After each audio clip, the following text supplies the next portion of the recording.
As if getting destroyed on the debate stage and tanking your candidacy in Arizona wasn't bad enough, Donald Trump packed his bags and flew to Southern California, where he proceeded to light his own campaign on fire. But before we dive into this one, here was a Fox anchor telling the audience that Donald Trump was running late, an hour and a half late to be exact, which she tries to brush off as no big deal. It is pushed back a bit. It was supposed to start about an hour ago. We're told by the campaign about 20 minutes more before the former president, comes out. Not off to a hot start in the sunny state of California. Then, after showing up 90 minutes later, the convicted felon started out by promoting his own golf course, which I'll skip because I don't want to give him the free promo, and then started his speech by complaining about how he does not like campaigning. We don't want this for our country. That's why I'm doing this. I don't like doing this other than I know you all have the nicest view you're going to ever have. Then do us all a favor and please stop. We don't like you campaigning either, and we had that nice view before you came and stunk up our state. But it seems one of the reasons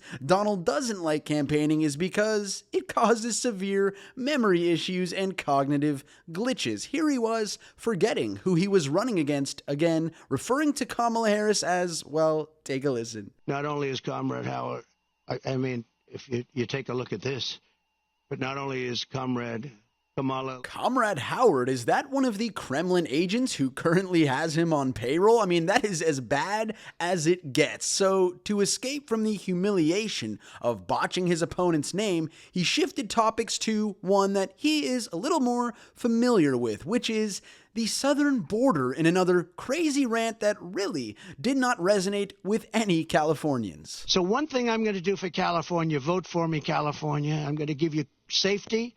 I'm going to give you a great border. We don't need a border, bro. We have the ocean. And by the way, immigrants make up 23% of our state's population, and we have the fourth largest economy in the world. Perhaps you wouldn't have filed Chapter 11 so many times if they were the ones running your casinos, your wine companies, and your steak companies. Clearly, Trump was having a tough time messaging to Californians because he then told the crowd he was going to take their auto industry jobs and ship them to Michigan. We're going to bring the car industry back because your car industry is gone.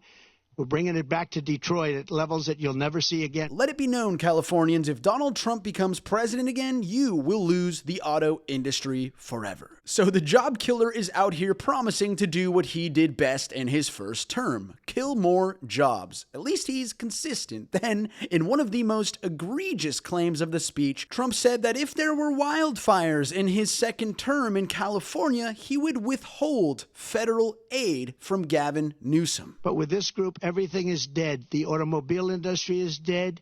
The water coming here is dead.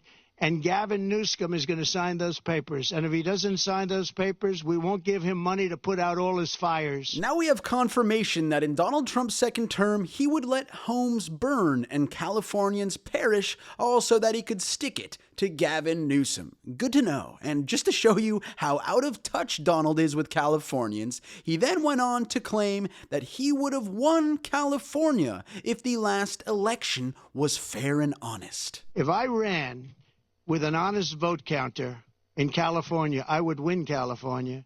But the votes are not counted honestly. It's a very dishonest system that you have. All right, Grandpa, I know you hate being fact-checked, but I'm going to have to hit you with one. You lost California to Biden by over 5,100,000 votes, which equates to nearly a 30-point margin. Just to recap what we've heard so far, Donald Trump has insulted California, told us that our water industry is dead, that our auto industry is dead, told us that we need better borders, then vowed to take away our auto industry and ship it off to Detroit, and then threatened to withhold federal funding during the next round of wildfires. Not the way I would go about trying to flip the state with the largest electoral college votes, but that's just me. Oh yeah, he also said he did nothing wrong in Charlottesville back in 2017 when he said there were very fine people on both sides of a neo-Nazi rally. Charlottesville, nothing was done wrong.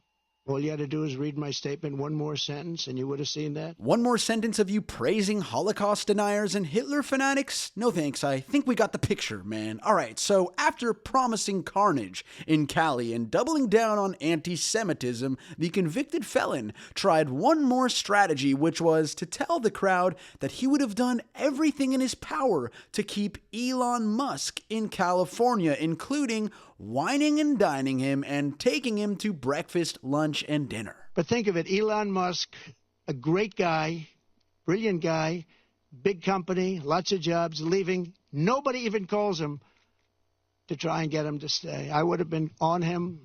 I would have said, let's have lunch, let's have dinner, and then let's have breakfast the following morning, right? Get a room, you two fascists. P.S. It's as if Donald thinks hating on California and telling us how much we suck is going to inspire us to vote for him. Almost as if he's getting his campaign advice and polling data from X, which would explain why he started rambling about toilets in San Francisco in a rant that got so out of control that even Fox News had to intervene and cut him off. But it cost $1.7 million to install a single public toilet in San Francisco. They built a toilet for $1.7 million.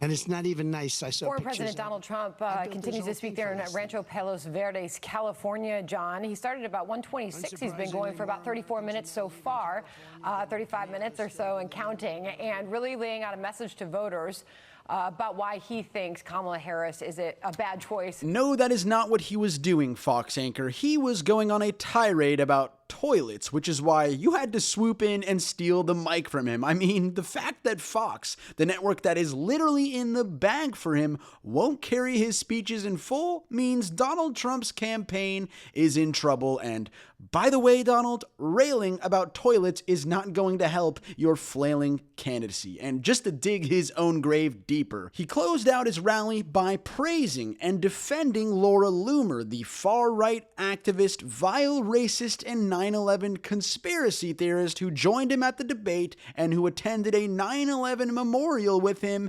in New York, and even went as far to call her a, quote, free spirit. Your Republican colleagues or your allies who are concerned about your close relationship with Laura Loomer? Well, I don't know what they would say. Laura's been a supporter of mine, just like a lot of people are supporters, and she's been a supporter of mine. She speaks very positively of the campaign. I'm not sure why you asked that question, but Laura is a supporter. I don't control Laura. Laura has to say what she wants. She's a free spirit. Oof, that was his chance to distance himself from the human embodiment of Project 2025, but he failed miserably. Let it be known that Donald Trump fully embraces Laura Loomer and everything she stands for, which is why the Harris campaign wasted no time in going after Trump and slamming him for his disastrous rally in California in a great statement that I want to read in full to close us out. Here's what Team Harris said after Donald Trump's rally in California. Quote, Donald Trump took his train wreck on the debate stage straight to California in a rambling, defensive, often incoherent event to promote his golf course. He yet again showed the country how he is melting down. He said nothing was done wrong in Charlottesville when neo-Nazis marched there. He defended hanging out with a 9/11 conspiracy theorist, Laura Loomer, and doubled down on the conspiracy theories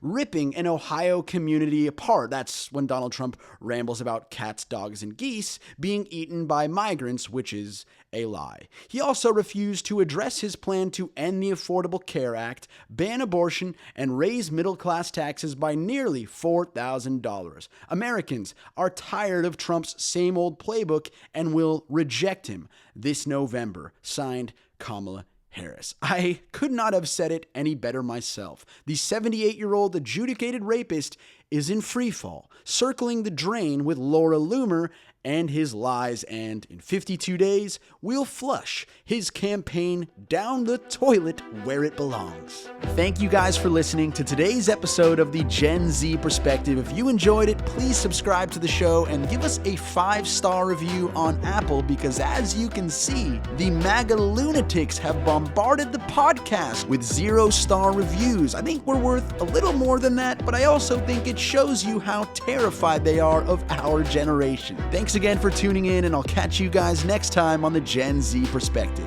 The Gen Z Perspectives theme song was created and produced by Pokari.